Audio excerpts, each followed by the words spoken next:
Everybody hear me okay? Okay, so I'm about to enter a bit of a time warp. So if you guys will do me a favor, if we go long, hopefully, and good thing that we had some brevity in the last one, because anybody that knows me knows that I can just talk and talk and talk. So I'll do my best to fill the time here. And while we're doing this, if you do have questions as we're going, feel free to just raise your hand and we'll interact a little bit. I'll tell you now, I've got a little bit of like post-traumatic stuff with PowerPoint from my time in the service, so I'm doing my best to not make this like a death by PowerPoint for those familiar with that. So it's all text heavy. There's not a lot of pictures. We're not going to like burn up a lot of time just sitting here looking at it. Let's just chat our way through this thing. I guess I'll give a bit of my background. I consider High Point, North Carolina, my hometown. And this area I consider kind of like the southernmost end of my home range. So I actually lived in Derby, for those of you familiar with this area, about 2 miles down the road from here for a few years. And I worked at a defense contractor training ball dogs, K2 Solutions, which is still there, not quite in the form it was in those years.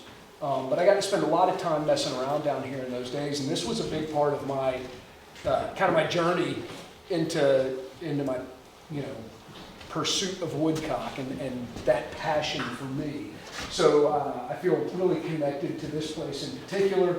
You can take a quick peek around the walls and tell that people have been messing around with bird dogs for a long time on this ground. So this is hallowed ground for folks like us in this state. And as Jim alluded to earlier, we're really lucky that North Carolina has such a rich tradition of bird hunting and bird dogs. We have unfortunately suffered a little bit in regards to habitat with land use changes and modernity just kind of creeping in. I went to Appalachian State and made many feeble attempts at being a grouse hunter up there. Never really got any good at it, but I was a geography major.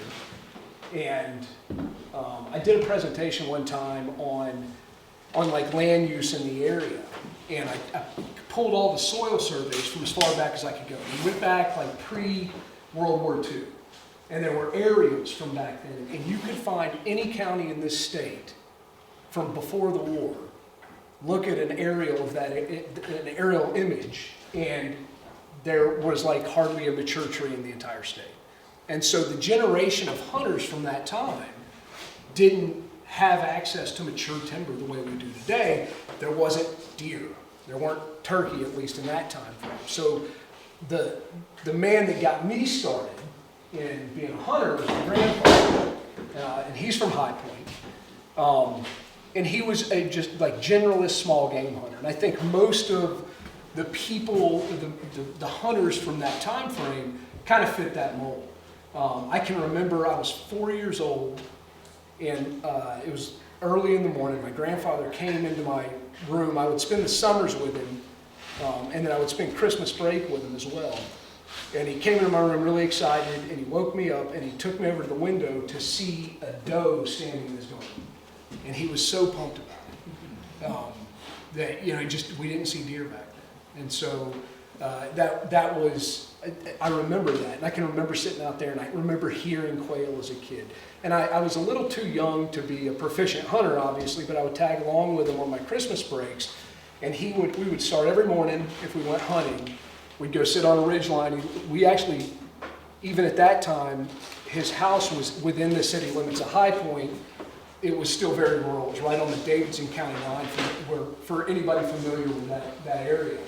And there was a dentist across the street that he was good friends with, and he was a gentleman farmer, had beef cattle, and had several hundred acres that kind of surrounded his farm. Down the road from that was a dairy owned by the Wrights, and we would get on the creek and we could just walk forever and hunt. And nobody would ever say boo to you back then. So I'd go out with him, we'd sit on a ridge line, wait for squirrels to start moving, do whatever we did with squirrel, and then he would talk about, let's go see if there's snipe in the bog. And so that's what he called woodcock. And that's what everybody that he talked to at McDonald's over a cup of coffee in the morning called Woodcock. And so we would go snipe hunting. And he always thought it was really neat that everybody thought snipe was like this, just like Boy Scout, like, story, that he knew that there was, a real bird called snipe, and we'd go walking around. We didn't have a dog. We'd just kick around the bottoms. And so we'd walk this creek, and every once in a while snipe would get up. I never really got the opportunity to shoot one with him, being so young, but I got to watch him shoot a few birds when I was a kid. And then he kind of aged out of being able to do that with me. But that was my first experience with it. And I think it's really interesting that if you look at this area, the tradition of bird dogs, High Point, for those that don't know, is called High Point because it was the highest point on the railroad track in the area. So if you're going from Charlotte to Raleigh, from Fayetteville points north, that you kind of came through the hub of High Point. And after the Civil War and prior to the turn of the century, it became a hub for Northerners with money that wanted to come home. So it was kind of like the barrier of entry, or the port of entry to the agrarian South from the industrial North. And it's said that within 30 miles of the High Point train station, there were more bird dogs and bird dog trainers than anywhere in the country at that time. That has all kind of passed. There's just very little, clues to that kind of history up there in that area anymore. But you get down here, and this kind of came along around the same time. I hope that maybe there's one of the wildlife folks in here that knows more about the history of the trial grounds here. But I don't even know when they started. I just know they've been coming here forever. And so from that time forward, that's been going on. And so we had good wild quail populations up into the 70s, and then into the 80s. And then, of course, the land use changes, urbanization. We've got this big megalopolis running into the southeast now, and the suburbs, and we got trees everywhere and very few farms. And the farms that we do have are modern, and they have kind of clean agricultural practices, and we don't have just the kind of dirty old 40-acre farms that used to exist everywhere that was the habitat for our quail and our rabbits and stuff.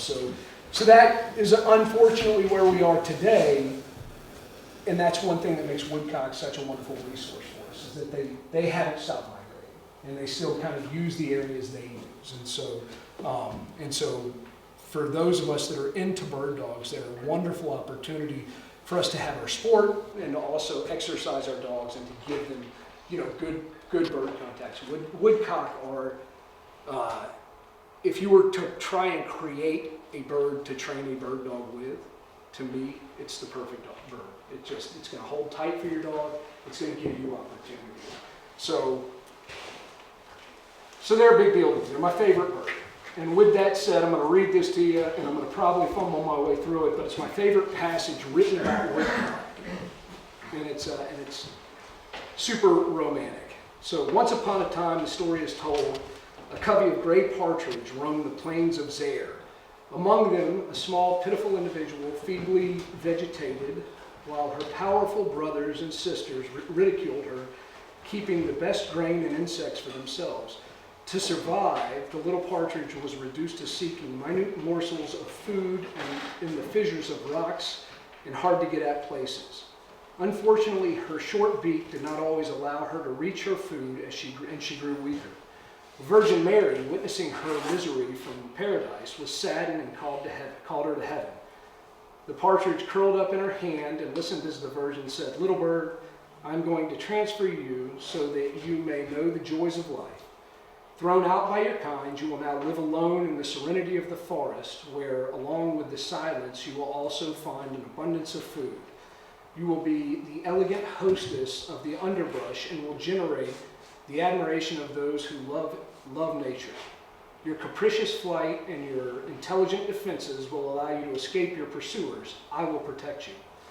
The Virgin laid 3 fingers on the little bird's head, leaving 3 brown transversal imprints, now called the Virgin's fingers. Her beak lengthened, her plumage took on a golden hue, and she flew back to earth as the guardian of the forests. So was born the woodcock, also called Our Lady of the Woods. And that's by Guy de la Valdine in his book, Making Game, an essay on the woodcock, which unfortunately is no longer in print and really hard to find. But if you ever have the opportunity to read a book about woodcock hunting, that's my favorite. And unfortunately, we lost Mr. Valdine this year, and he was probably an underappreciated author in the space. But I think as we move forward, he will be remembered as maybe even the poet laureate of grouse or of woodcock. Special man, so and a special bird. I put some links on here. Maybe Jim can distribute this later. These are just basic general links that you can find information on woodcock. Of course, a shameless plug to my website there. But also we're very lucky to have the representatives from NCWRC. So thank you guys for being here today. Mike Z, it's good to see you, man. Good to see you. This is one of the reasons we're lucky to live in North Carolina as well, is we do have a wonderful Wildlife Resources Commission. They care, they will listen. Everybody in this room has the opportunity, especially, and I love the Bird Dog Society, and I feel very grateful to have the opportunity to come up and present here, because I think we tend to live in a world with the internet and access to information that somehow we continue to become a little more divided and fragmented in things we do. And in bird dogs, that's as present as anywhere else in anything. So if you look around the walls here, you're going to see a ton of guys with pointers. It's always been that way. You'll see the occasional setter, the rare Brittany, the rare still versatile breeds and things like that. So bird dogs down here for many, many years were pointers and setters. And we're lucky that we've had this influx of other breeds to involve ourselves with. The problem is we kind of get into our camps and we don't really communicate with each other. And so to me, the Bird Dog Society is an organization that's a big tent for all of us. So we're here because we love our bird dogs, we like to hunt, and this is a place for everybody to come and do that and to kind of enjoy the fellowship that comes along with that. So take advantage of it, be involved. It's something I need to do more of. Reach out to your wildlife resources representatives, and we know that habitat is our major issue, and so whatever we can do to affect it, to ensure that we have this resource going forward is extremely important. So Hannah did a much better job than I ever could have explaining kind of the biology of the woodcock. I thought about it and I was really glad I don't have to touch on as much of that as I was trying to prepare for. But here's a little bit that we know, right? They're nocturnal, they feed primarily on earthworms, they live in the woods, early successional habitat is important. They spend most of their summer in warmer seasons up north. That's their breeding range. I know that we have a resident population in the state. I'm not sure how prolific that population. It's really hard to access woodcock cover in this state before the first floods. So we know we have a resident population. I don't know much about it. Looking forward to that article to kind of find out more. I've got up here, I've never attempted to pronounce this word in public in front of anybody else, but we'll say terrariform. Did I say that right? So that's the shorebird order, right? So this is what makes them different from most of the other birds we pursue. We do have Wilson snipe, jack snipe, also available to us as a sporting resource. So woodcock and Wilson snipe are pretty much the two birds of that order that we hunt with our bird dogs. Jim is a man that is I guess, experienced snipe hunter. I'm trying to learn, but I'm looking forward to pursuing more of those in the future. So what makes them different and what makes them a little tough getting started on is that if we're training our bird dogs, often we start with our pen-raised quail. We might go to the preserve. We have access to chucker, quail, pheasant, all galliform birds. And so, in my opinion, we've got a specific scent signature that goes along with those that kind of transfers between the birds. Once we find woodcock, people will be like, my dog doesn't point woodcock. Well, they probably haven't had enough opportunities to recognize that that's a bird that we're pursuing. And so it takes time in the habitat. We can expect them to bump a few, and then eventually they'll figure it out. Hey, these birds are holding for me. Hey, they're holding extremely well. And that's one of the things that makes it so wonderful. Again, the southern tradition of woodcock hunting, and I've got an issue of North Carolina Wildlife Magazine from like 1963 with a woodcock on the cover.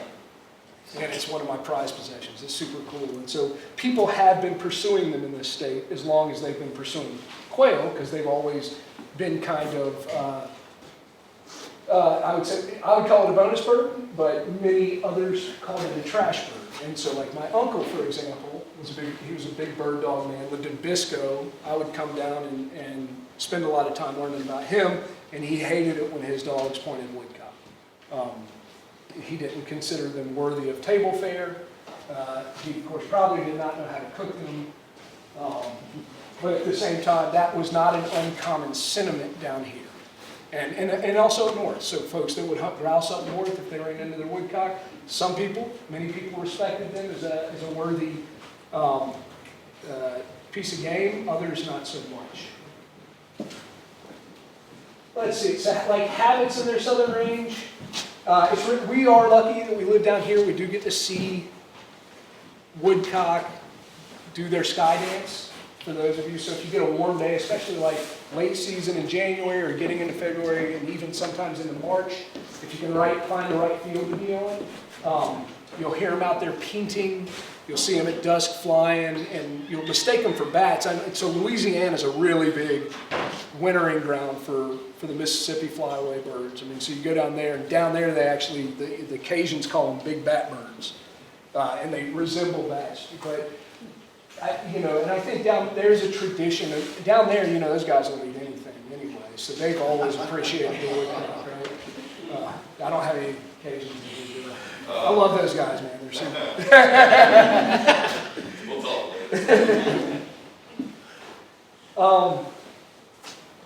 So going out to hunt, right? So I put down here considerations for you guys, things to think about when you go out and hunt. And we'll, probably could have put habitat ahead of this. We'll start here. I call them frog legs, good hip waders from companies like Dan's, Briarproof. Like those things are, in my opinion, like the ideal piece of gear for hunting in woodcock habitat. So I like those a lot. Hip waders made out of like Cordura nylon, and they'll keep the briars. The briars are a big part, and your feet are going to get wet. There are people out here, a lot of folks, and I happen to be built a little closer to the ground than most. So for me, like knee boots aren't quite going to get the job done.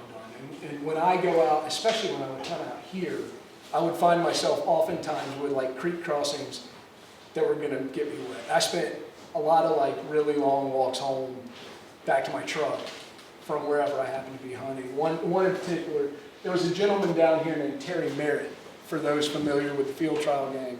And Terry used to let me train my dogs on his land. And then I kind of was wandering around and found out he had a beautiful woodcock hole on the backside of his property he cared nothing about. But you had to kind of skirt this beaver pond to get to it. And I happened to be coming back to the truck one day after hunting in his hole, and I decided, hey, the beaver pond's shallow enough to get across. Long story short, I had about a 50-meter swim in about 20-degree water, or 20-degree air to get back home. So be careful out there doing that. You can get yourself in trouble. Be geared up appropriately. Have kind of contingencies in place. And I always say this with clients. This is when you're going to see me in my rubber boots and like my wax canvas chaps and stuff. But if I'm out hunting alone with buddies, I look like a coon hunter when I'm hunting a woodcock. So important, to know what your good view is. Doing a map study before you get started is always important. It's really I obsess on looking at maps when I start thinking about woodcock season. And so everything is in orders of scale.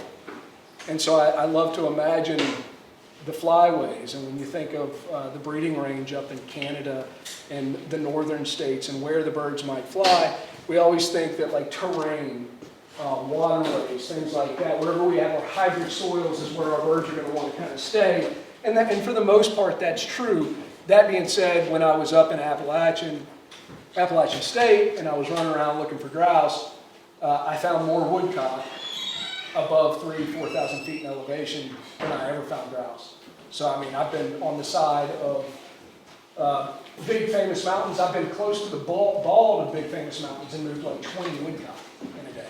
So, I can't explain that. I'm not sure exactly why. I guess there's creeks close or whatever, but sometimes they kind of wander out of the way and get in weird spots. I would still be looking for them in the mines if I was targeting them.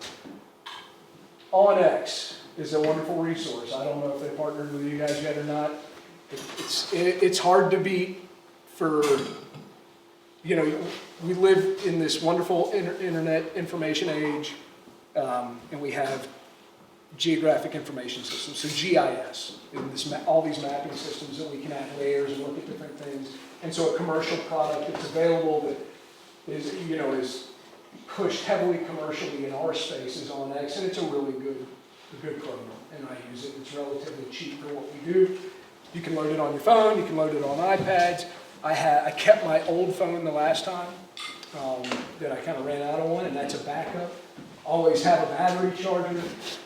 Know how to look at a compass at least before you step out of the truck, so I wear a little lapel compass as I go out, and just know your cardinal direction. So if I were to step off of this road, say I cross the road and I get across Hoffman Road or Derby Road out there, and I want to go hunt the Drowning Creek bottom, it's a good idea to know that I'm heading north to that bottom. And so I can look at my lapel pin, and when I get turned around, which I do every single time I step into a big hardwood area, I can look down at that thing and go, okay, I'm going to be tracking this way. Also with all your electronics. But even in a space, I mean, we have a lot down here. Sand Hills is about 60,000 acres, and it's relatively rural down here. But, you know, I mean, you guys are most likely experienced woodsmen and women to some degree.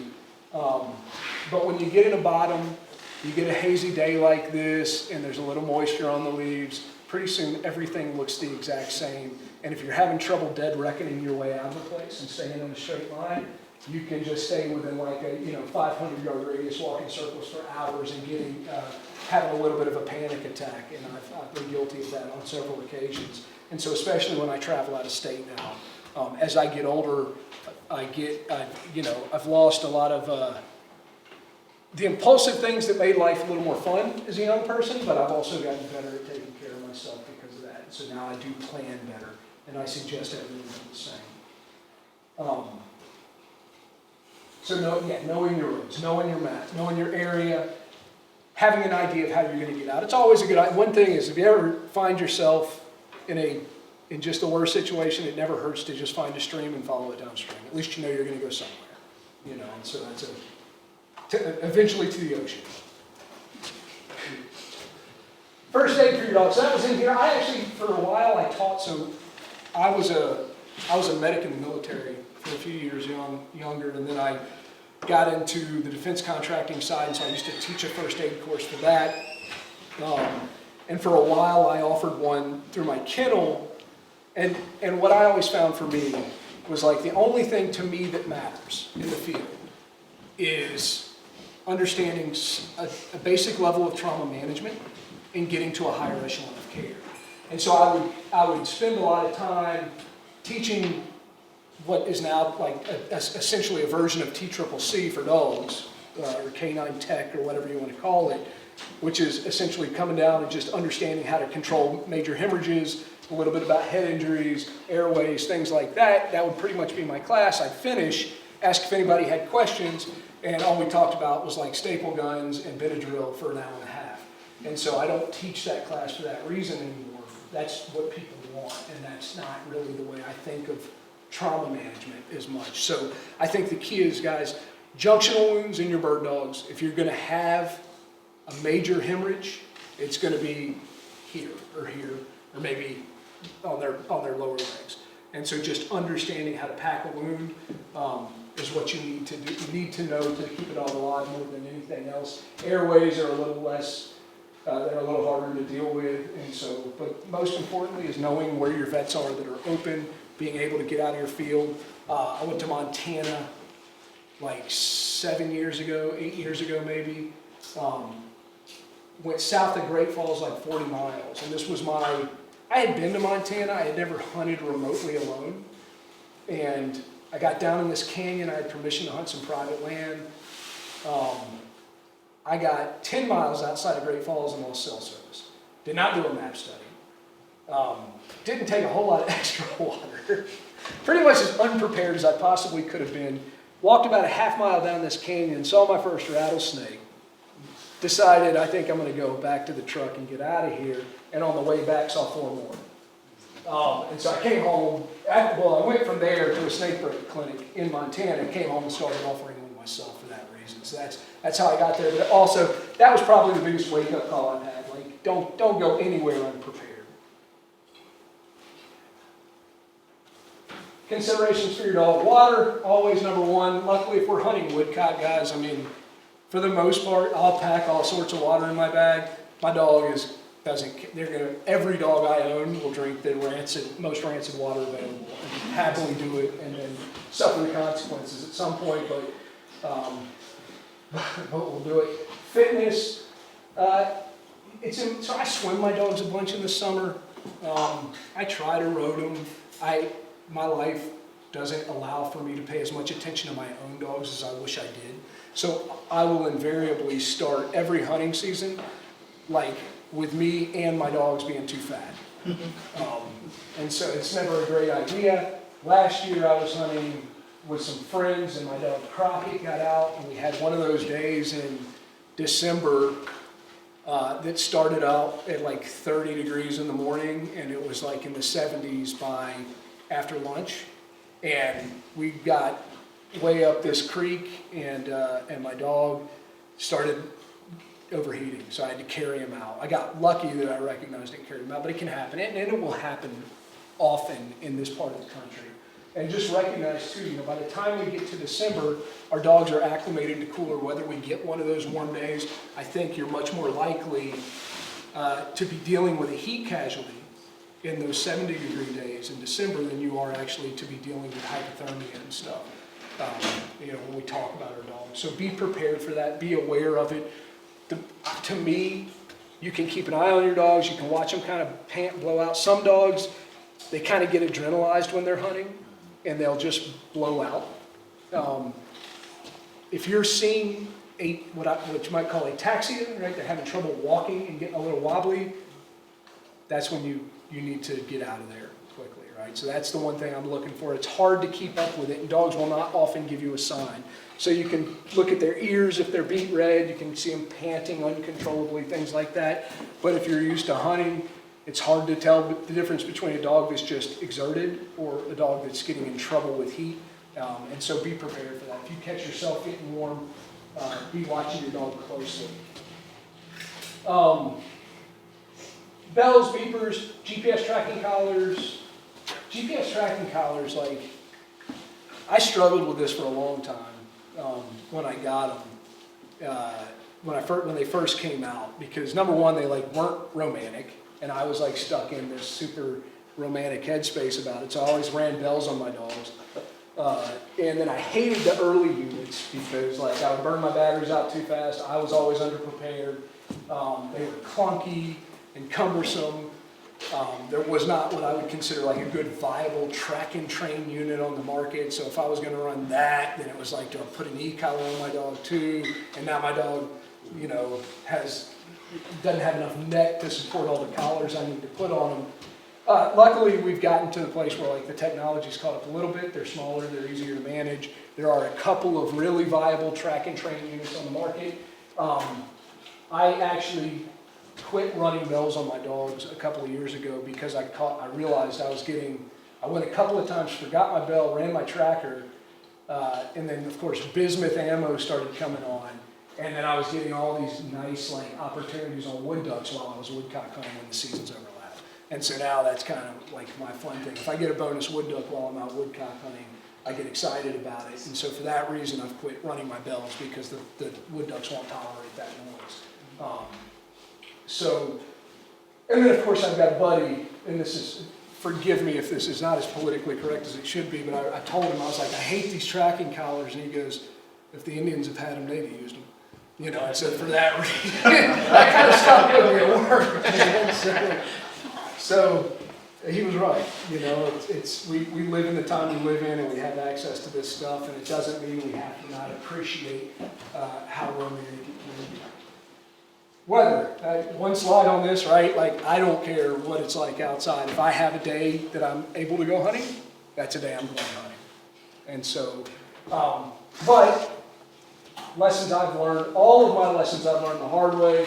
My grandpa used to say that I would have a scar for every lesson I ever learned in life, and he's been right about that to this point. A warm, dry place for you and your dogs. That means have a truck that has a good battery. I've learned that lesson the hard way. Be able to turn your heater on. Hand warmers for me are like super important. I pack my bag full of those hot hands things. And I've had to break open a few of those on occasions.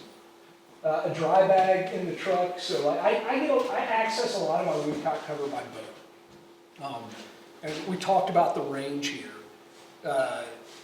So I live on the kind of the northern end of where all of our public land in this specific area of the state starts. And we are now kind of on the southern end of that. And so you might find me any day of the week during the hunting season, as long as it's legal, because this is now 4-day a week, right, on Sandhills. As long as it's legal in the Sandhills area. But the Yadkin River. I thought it was 6, right? Is it a 6-day? I can't. Maybe I'm. In the right side, yeah, so look it up in the right side. I have to do it every year. I bounce around so much I can't ever keep straight which one I'm allowed to hunt. So know the rules. If you're going to hunt public land, there's a lot of our public lands that are kind of adjacent to one another, and you're thinking like Holly Shelter. I know is like a lower day a week thing. That's down east, but then it backs up to like Angola Bay, which I think is like a 6-day a week, and you can get yourself in trouble if you're like crossing those little borders. So be aware of that. Look up your regs. Know where you're allowed to hunt. Don't lose your hunting privileges because you're too lazy to check it out. And again, luckily I never had to learn that one the hard way, but I've been close. I've been told I was lucky. I was out on Holly Shelter one day, and I ran into to one of the land managers out there, and he was like, "You don't have a gun in your truck, do you?" And I was like, "Why?" And then he was like, "This is not a day you're allowed to hunt out here." So luckily I got out in there and didn't get in trouble. But weather, again, be prepared. Just be prepared to warm yourself, cool your dog, whatever you need to do. If it's going to be wet, just understand how that's going to affect your body. Get into migration. So we do have a resident population. I don't know why I made my notes look like that, because shouldn't be leading in. But I see woodcock here. They probably start arriving in this area in October sometimes. But really, I'll start getting in the woods and just checking on them. I don't want to beat them up. I mean, we can only hunt them in the season, which I think this year is December 11th through the end of January. But it's all usually like early, mid-December through the end of January. We get 45 days minus Sundays in our state, which is kind of nice because it extends our season. I go up for early season in Virginia. I jump down to South Carolina because they have Sunday hunting. And so I can sometimes stretch my woodcock season out to 50, 55 plus days. And I used to travel a lot more. I've got a young child now. And since he's come along, it's been a really good experience because I spend a lot more time hunting my home range. And we, as bird hunters, we tend to have this wanderlust. And it's great because it takes you to some amazing places. But I think oftentimes, especially from folks around here, don't appreciate the resources we do have, and specifically woodcock, and the time we have to hunt them and the availability of that resource. So I have kind of fallen in love with hunting the Piedmont of North Carolina all over again. I do go down east quite a bit. I still travel a little bit, but not nearly as much as I used to. And I've kind of reconnected with this range in recent years, and it's been a great experience for me. The geographic range in North Carolina, so eastern versus western, and I like to I think of everything like east of Raleigh as being outside of my range. I don't really get to Raleigh, that area, too terrible much. I tend to stay over here more often. But when you get east of Raleigh, you get into that coastal plain area, and it's very disorienting to me, not being a flatlander, because I'll get out there and everything looks like habitat, right? When we get here, our birds tend to be a little more concentrated. We have terrain. And so when we think about what woodcock need in terms of cover type, in terms of earthworms to feed on, our birds will tend to concentrate. So you might hunt, you might go to a place that looks like it should hold woodcock and there's none there. You cross a ridge, you dip into another bottom, and then all of a sudden you can't get out of them. That'll happen if you hunt them long enough. And it's really hard to figure out exactly why they might be in this little bottom over here and not in this one over here. But sometimes you just got to go. You got to prospect till you get into them. But when you do, you can have bangers of days. The same holds true for out east. You'll find them in pockets, and but you can be, like I said, the whole place looks like habitat to me. So I have a very hard time selecting where I'm going to hunt when I'm in eastern North Carolina. But I would say there's more birds normally on any given year in the east than there is the west. I've spoken to some guys, some kind of old school hunters down east that told me, hey, on a wet year, you're liable to see more birds west, and on a dry year, you're liable to see more birds east. And just intuitively, that makes sense to me, you know. So you can get in the bottoms down here in the sandhills, which can hold wonderful amounts of woodcock. And in some years, you'll be down here, and it's just dry as a bone, even in the wetter bottoms. And when that happens, it's, you know, you would assume that the birds will go find wherever they're going to get hydrate soils. So I did reference the Eastern Woodcock Migration Study. That is, so I didn't put, I don't know if I put a link to that or not. It's a great resource to tell you what's generally going on with the migration. And so if you go to Rough Grouse Society now, they used to have a migration map that was interactive, and it would be basically reports, folks that were out hunting. And one problem we face, and I think all hunters face it now, is hot spotting and spot burning. And that old RGS map, like you would get, I was like, oh, I know exactly where that hole is when I looked at that. And so I'm glad that that doesn't exist anymore, because it's so tempting when you get the idea of where the birds are going to be to just go back and back again. But the fun part, it's like, you know, we pursue woodcock as pure sport. So, and I have done this, I've been guilty of this. When you find the birds, it's so tempting to just go back and beat up on those same birds over and over again. But the fun part of woodcock hunting is the prospecting, in my opinion. And when you do that, there's going to be days you go out and you get skunked. But finding new birds is always, in my opinion, more fun than going back to the old birds over and over again. Plus, they need rest. And so I would, you know, for those of us here, I would encourage everybody to just, you know, understand that if you go and you have a wonderful day in one specific spot, do your best to leave those birds alone. And it's a bummer, because we want to take all our friends and share it with them. And there's nothing wrong with doing that on occasion. But just know, you can take your best friend in the world that you would trust with your girlfriend, and you can't trust them with your... They're going to take everybody back, man. So just be aware of that. It's human nature, man. We all feel the pull. It's easy to dog on people, especially guys and girls that are getting into the sport. It's so exciting, and those of us, we need to be tolerant of some of that to some degree, because it is. I mean, it's an absolute drug, and it's hard to overcome that. It takes experience and time, I think, to begin to appreciate it, you know, more as the pursuit and the quest and the chase being a little more fair. And so either way, the old RGS map would show you kind of where reports were, heavy densities, all that stuff. That was fantastic. There was it worked, but it also led to a lot of spot burning.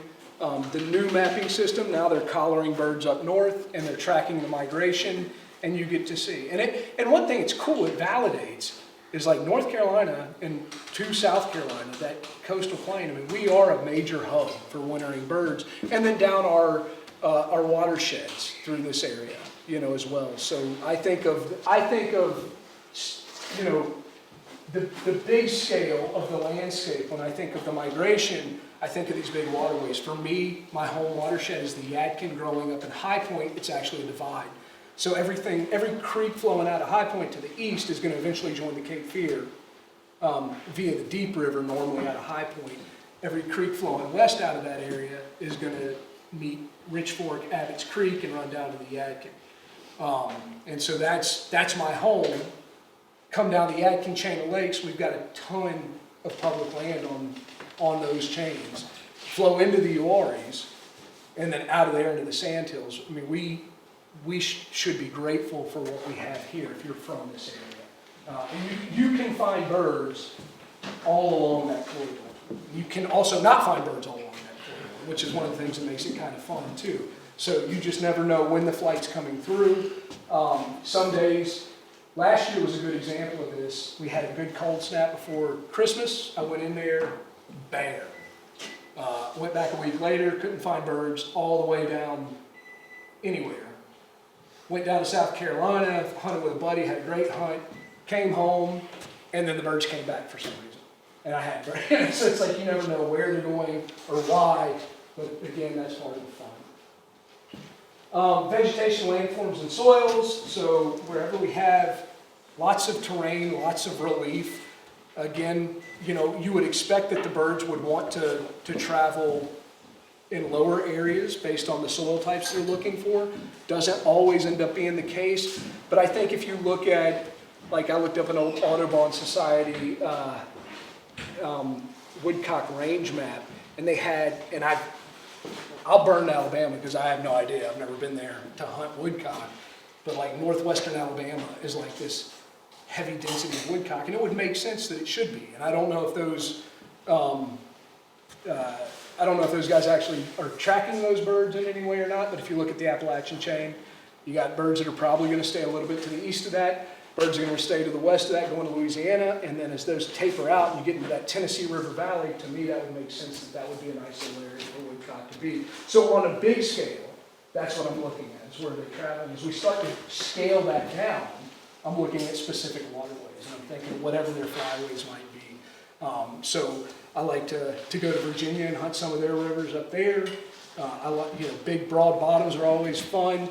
If I'm looking for woodcock habitat at my smallest scale, I like waterways. They can be very small, even intermittent streams. I want that successional growth in my vegetation, and I want that mosaic. And then wildlife, like openings. And so something that the NCWRC does a really good job of is these wildlife openings everywhere. So if you can find those adjacent to your streams and find the right type of vegetation, there's a really good chance you're going to get woodcock anywhere in the state, you know, from west to east. And like I said, the great thing for me about hunting in the west is I can look at it and go, they're likely going to be there. As I go east, I struggle with that, even though there's probably, again, more birds. The elevation, intuitively, they should be at a lower elevation. They should be on the bottoms. That being said, there's been many days where I'll walk a creek with beautiful bottoms and great vegetation on both sides, find nothing, and because I've gone in a linear fashion, I'm like, well, I just don't want to walk back out the same creek I did. I'll just hit this ridge and walk up here, get to the top of a hill, and all of a sudden there's woodcock. And so that can happen. And so don't overlook that. For whatever reason, they may just not be in the bottom that day. Oftentimes pines, especially. I don't know if it's a thermal cover thing. I don't know if it's a soil type thing. Maybe the soil drains a little better and that's where the worms are at that moment. But if you, especially good mid-story cover, they like to know that they're safe from avian predation like most of our birds. And so, like mature pine stands, they'll be in them. I mean, even on our farm. So we have a farm northeast Davidson County. I'm really lucky to kind of manage it for these guys. They don't worry about row cropping or anything. They got there are a lot of resources, and it's just kind of a wildlife place for them. And so I'll be up on the top of a hill This is just a fallow field, and every year I'll move 4 or 5 woodcock through the course of the season right out in the open in the middle of that field, and I can't, in the middle of the day. And I don't know exactly why. It doesn't make sense that that's where they would want to be, but sure enough, they'll be there. So don't overlook anything. Just know that there's a chance that if they're not where you are, they could be 200 yards east or west of you.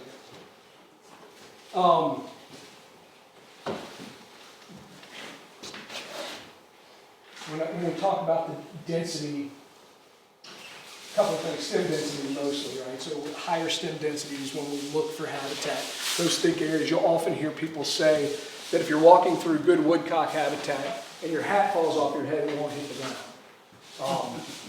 And that's true. Also, sometimes if you fall down, you won't hit the ground. So know that you can be in for kind of a bloodletting session on a woodcock trip for us, right? A big, thick stand of like blackberry and greenbrier and stuff like that, that's always a likely place to check. And so having a dog that's going to get you into cover is pretty good. Is it even a woodcock hunt if you don't hit the ground? Yeah, I would say, well, yes, it's sometimes you just get tore up, try to hit the ground and you can't get there.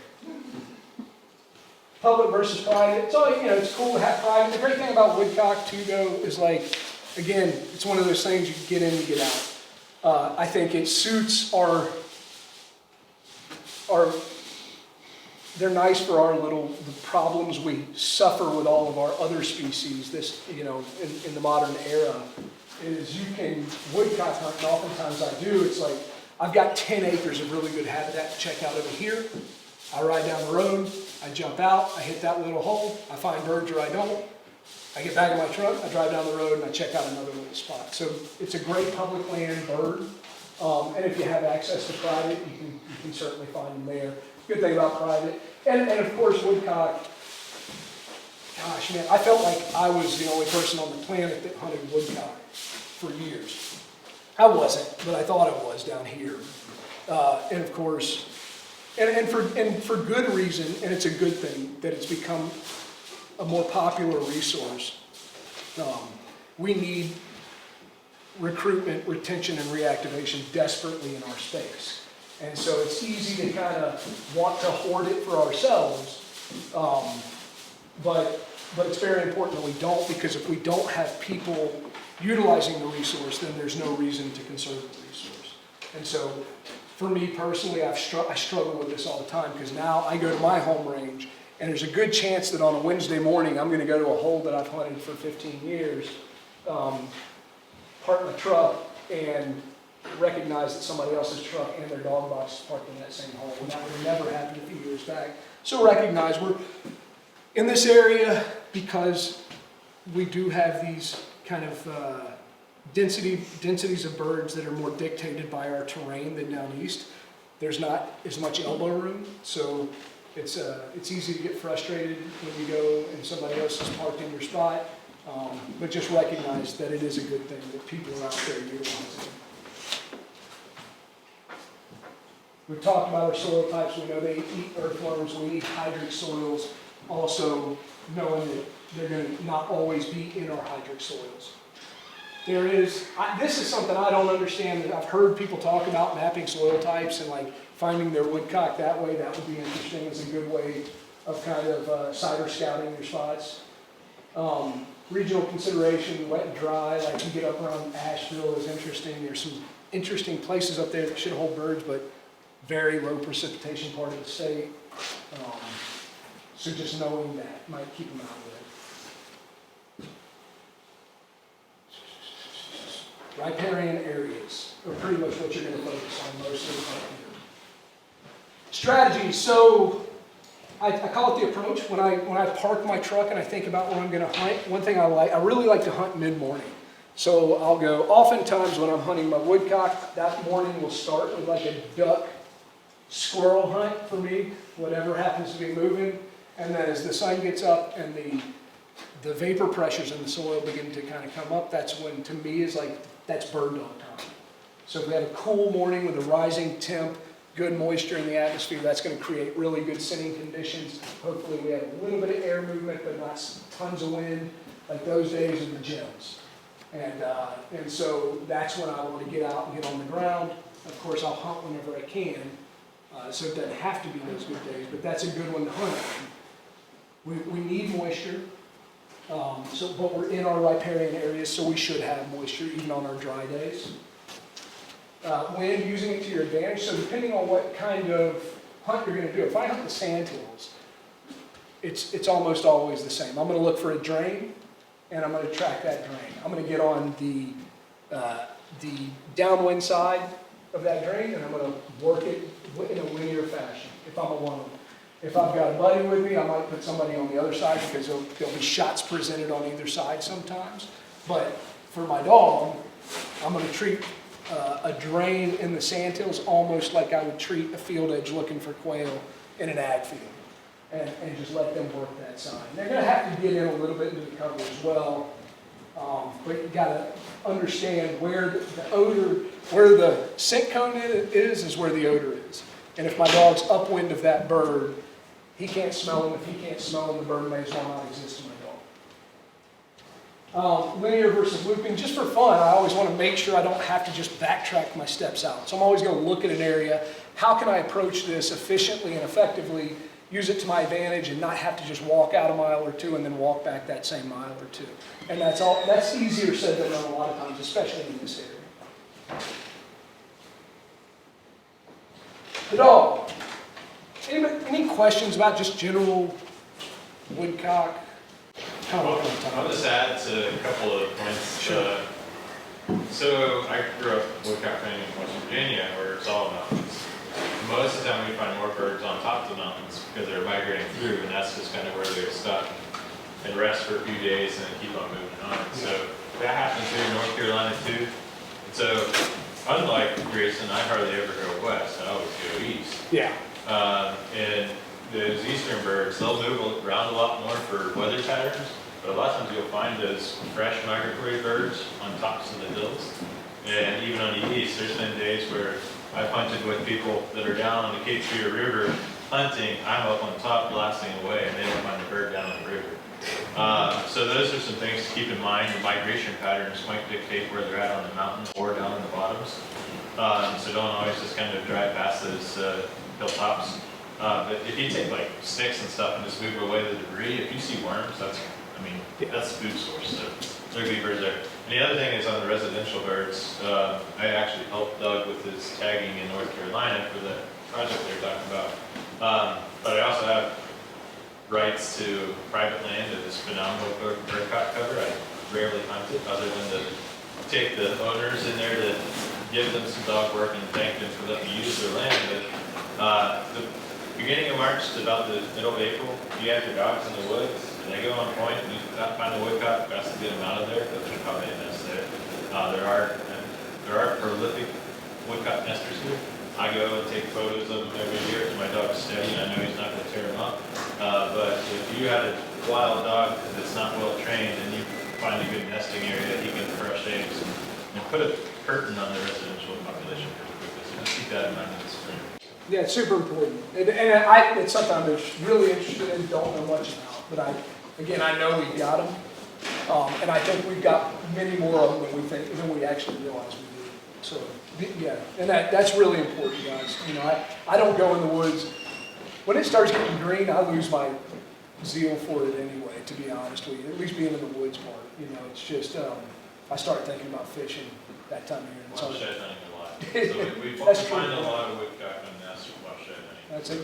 That's That's something an activity you do.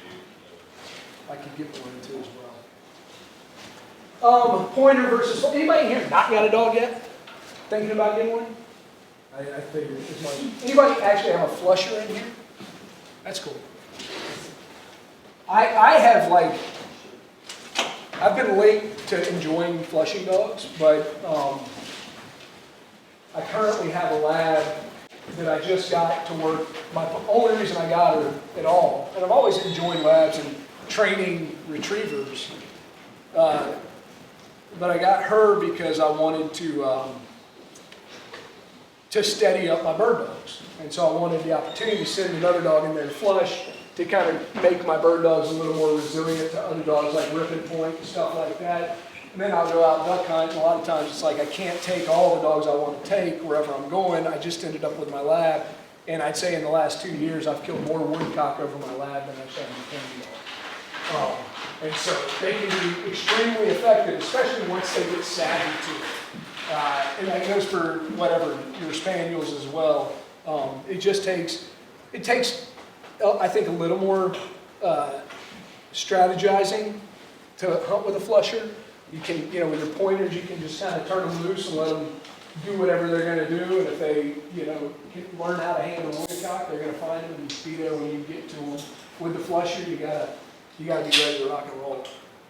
So the pointer pros for me is the aesthetic. And so to this day, I'll say it. I hunt with my lab. I love her a lot. And but hunting upland birds with a lab to me is somewhat akin to kissing your sister. It's not a bird dog. It's not a pointing dog in my opinion. Now that being said, that's my opinion, and I still hunt my lab a ton, and I enjoy it. And I have a lot of fun, and we get a lot of sport. And in some ways, it's more exciting for sure. With your pointer, it's time to set up for your shot. Your dog goes on point, and if it's a steady dog, you can just be casual about it. Talk with your friends, prepare for wherever that bird's going to try and escape to, and be ready to get your shot off. I would say, if you got a flusher, it's nice to have more guns in the field with you because, again, whatever way that bird flies, you're not prepared for it. And one of my uncle's favorite lines was, only God knows which way a football is going to bounce and the quail's going to fly, and the same holds true for whatever upland bird we're hunting.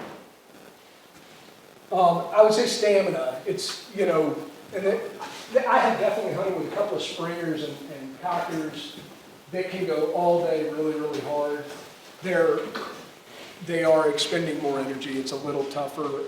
A good pointing dog that knows how to conserve energy while being an efficient hunter, I think is probably, from a stamina perspective, your best bet. Now that being said, I got bird dogs that will blow themselves out too.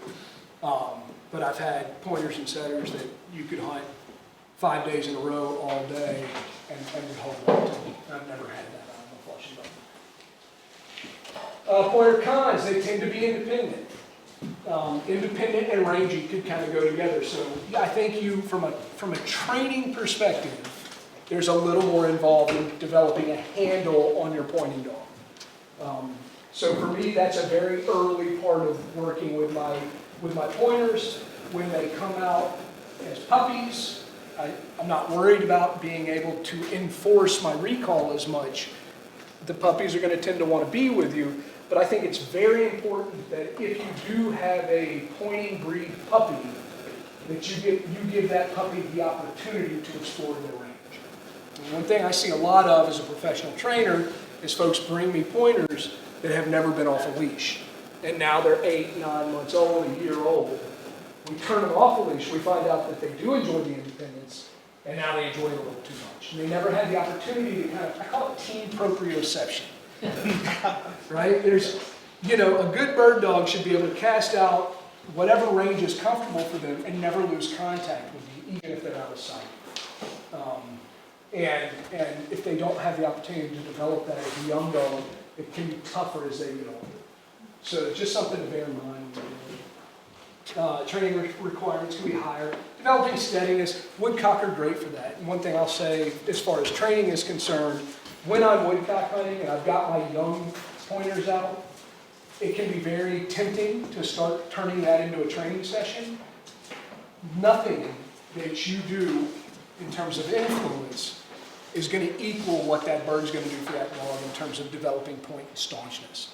And so what I've learned to do for myself over the years is the moment I step into good cover and I know there's a high chance of bird contacts, I take my handset and I hide it from myself so that I'm not even tempted. I zip it up where I don't have access to it. And if my dog bumps that bird, it bumps that bird. They need those opportunities to learn that if they crowd that bird and they don't respect that bird, that they're going to lose that bird. The bird teaches them that, you don't. And nothing teaches it better than a wild bird, and I would say few wild birds teach it better than woodcock. So the best thing you can do for a young dog, in my opinion, is find woodcock and let your dog get contacts.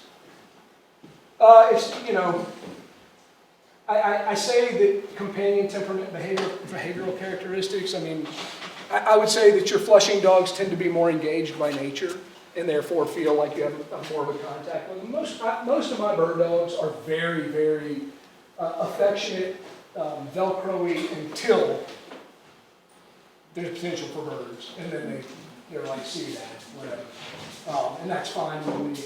And they do tend to, again, there's exceptions to all rules. These are like gross, broad sweeping generalizations. But more inclined to see a good natural retrieve out of a flushing breed, in my opinion.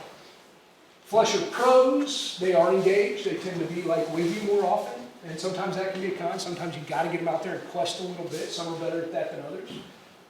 But usually keeping them in range is just a matter of letting them understand when you expect them to move with you. Pure training requirements, what I mean by that is that they don't have to be staunch or steady. Now, if I'm going to go to a preserve with my flusher, it certainly is going to sit to the flush and not chase birds. If I'm out there hunting wild birds alone, less of a concern for me. And what I mean by that is if you got a dog chasing birds on a preserve, they're bad birds, and you're out there with guys that maybe, or girls that don't quite understand gun safety as well, you can be in a dangerous situation pretty quick for your dog. Flusher cons, you kind of got to hunt it at the ready. Now, for me, with my lab, I'm lucky that she's not a great flushing dog. She's got what I would call a soft flush. And so she almost wants to point, but she's still willing to flush. So if I see her getting birdie and I'm not quite ready, I can hear her little whistle sit, and she'll kind of wait on me, and I can release her. She'll put the bird in the air. So I get a lot more time to set up than I would if I had, you know, a nice little cocker or springer out there flushing harder. But it is, you know, I guess it's a double-edged sword in that you gotta be ready, but there is something very exciting about hunting with a flusher, and it's a lot of fun if you haven't done it. And of course, possible codependence, that's just the dog being a little too dependent on you for direction out there. Sometimes that can get aggravating. Requirements for me before I take any dog to the field is that they must be gun broke. What I mean by that is they have to have been through a gunfire exposure. You do not want the first time your dog hears a gunshot to be when you're out hunting birds. Right? So that would be primary number one consideration. Gun shying a dog can be a very tough thing to rehabilitate, and there is a lot of nurture that goes into that. Now, I'm not one of these people that will tell you that all gun shyness is man-made. There's certainly dogs that are more environmentally sensitive than others. And so that tends to be, you know, something you hear from a lot of, you know, bird dog people is like, hey, if that dog's gun shy, somebody screwed up. It's not always the case. You can baby a dog all the way through your gun intro and still never quite get them there. But a good gun intro with somebody that's done it before, I think, is really important. And so that would be number one. Bird exposure would be number two. It's just nice to know that they've seen birds, kind of enjoy hunting. You know, if all you had, and this is, I have given this anecdote so many times, and I'll do it now, and you're going to have to pardon some language in here, but my grandfather, when I left K2, the war was winding down. I was kind of trying to figure out what I was going to do with myself. And I decided to start training dogs on my own. I went to my grandpa, he was still living at the time, and I told him that was my plan. And I told him I was going to open my own kennel and train dogs. He said, what kind of dogs are you going to train? I said, bird dogs. He said, that's the dumbest shit I ever heard in my life. And he said, you don't train a bird dog. You turn it loose, it's either a bird dog or it ain't. And in his time, that was the truth. You know, we had enough wild birds on the ground that the dog was going to get bird exposures, and that the birds were going to teach him. And all you had to do was hope he came back to you, stayed around the house to get fed, and you could shoot some birds out for him when you had a bird dog. And a lot of the bird dogs that didn't make it, I don't know exactly what happened to them in those days, but they didn't stick around long. But for us now, we don't have those resources the way we did at that time. The closest thing we do have is Woodcock, and so take advantage of it. You know, it's a wonderful, that you can, I would say, you know, it's so, we want the experience of the hunt. Our nature is to say we want more contacts, that more contacts are better. What I will tell you is, you give me 5 woodcock contacts in a week, and I'll take that over 100 pen-raised bird contacts in a week. So, you know, it's just understanding that. Pen-raised birds are going to teach your dog bad habits for the most part, no matter how good they are. Unless you have a really, really good pre-release program like they have here on the trial grounds. You know, those birds are going to be as close to an approximation of wild birds as you can get and reared in captivity. But if you're if you're popping them out of a Johnny house, or you're spinning them up and throwing them on the ground, odds are they're not gonna have the kind of survival instinct that's going to be required to show your dog how to approach them successfully. And then we go out, we do a lot of working on pen-raised birds, then we go out, we get on wild birds, and our dog bumps 50 of them, and we can't figure out why. It's because those wild birds aren't going to tolerate the pressure that the pen-raised birds do from our dogs.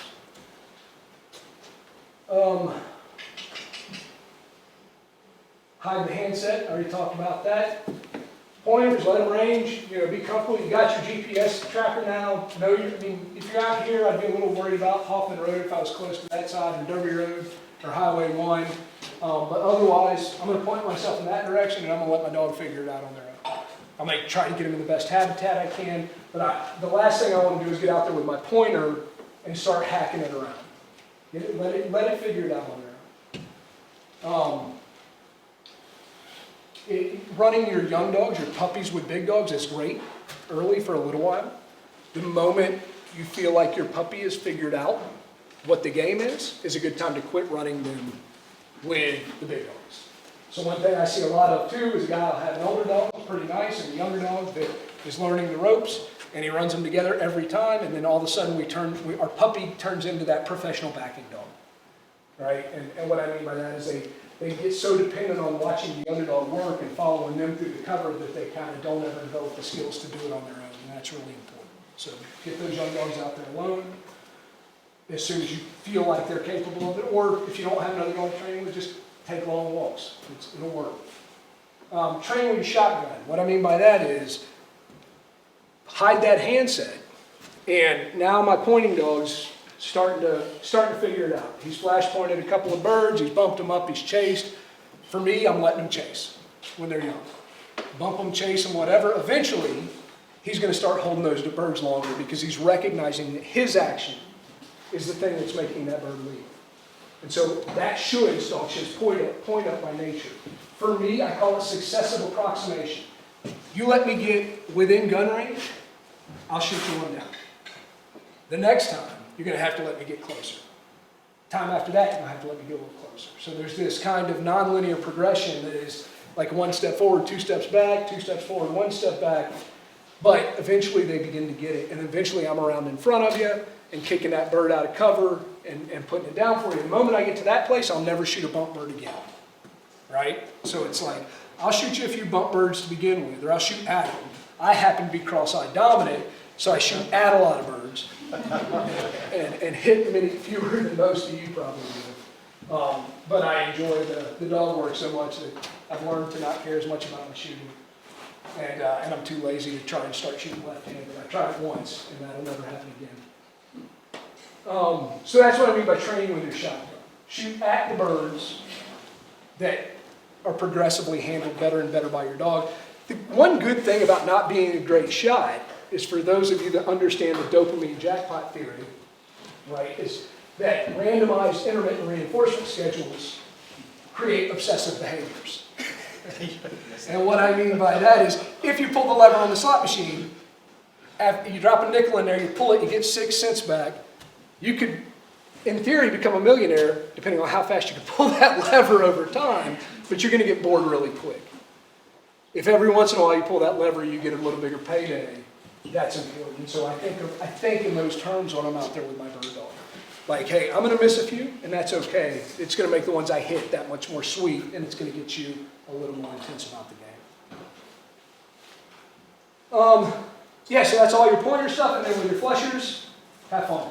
Keep them in range, shoot birds. You know, and if you want them to be staunch, that's a safety consideration, or steady, that's a safety consideration down the road. You can work on that. you know, but in terms of having an effective flusher, all you really need to be able to do is have a recall on that dog and start shooting birds for them, as long as they're gun broke, obviously.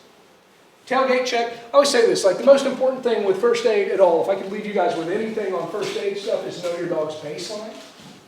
And so what I mean by that is like their vital signs, like capillary refill time. Know that if you touch their gums and they're tacky, that we could have low volume of blood in their body.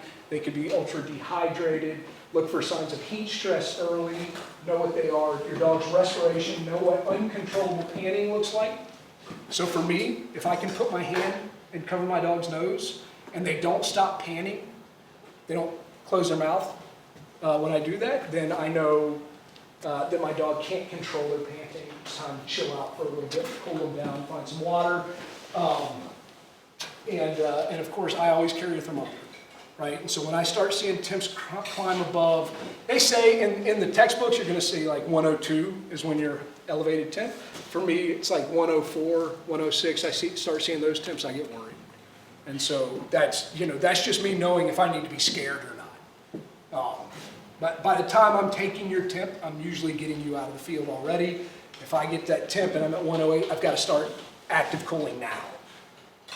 I've got active cool, and I got to start thinking about calling them that. So just know that. That's really important. And that's, like I said, you're on the backside. You're already worried by the time you're taking temps, so just understand your temperatures. And know that I've got dogs that work at 102 on a 20-degree day, and the moment I pull them out of the kennel, they're at 102. So that, if you read the textbook, they'll tell you that's high.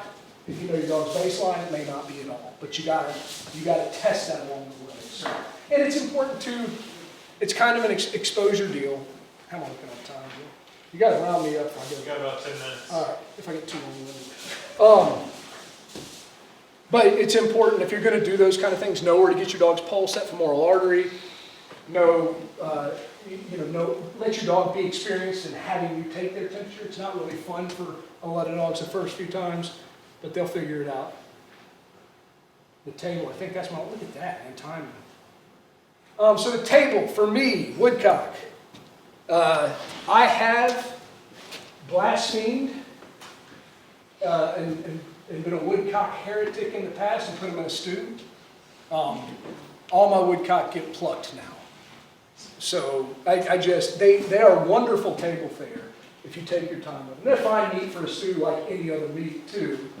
But I've got a good friend that's a good cook, and we got a couple of bottles of wine one night, decided to do it continental style, and it was fun. I will say, so when I say continental style, Eurasian Woodcock through the continent of Europe is a very popular game bird. It is the game bird in France.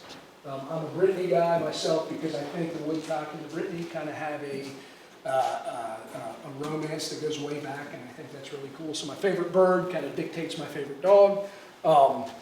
But what they do in France is they leave the heads on, they pluck the bird, they'll either leave the guts in or they'll pull the guts out. So the Woodcock don't have gastric acids. And so you can pull those out, they'll puree them, make a pate, and serve them with toast. We tried that one night. We did not season it correctly, maybe?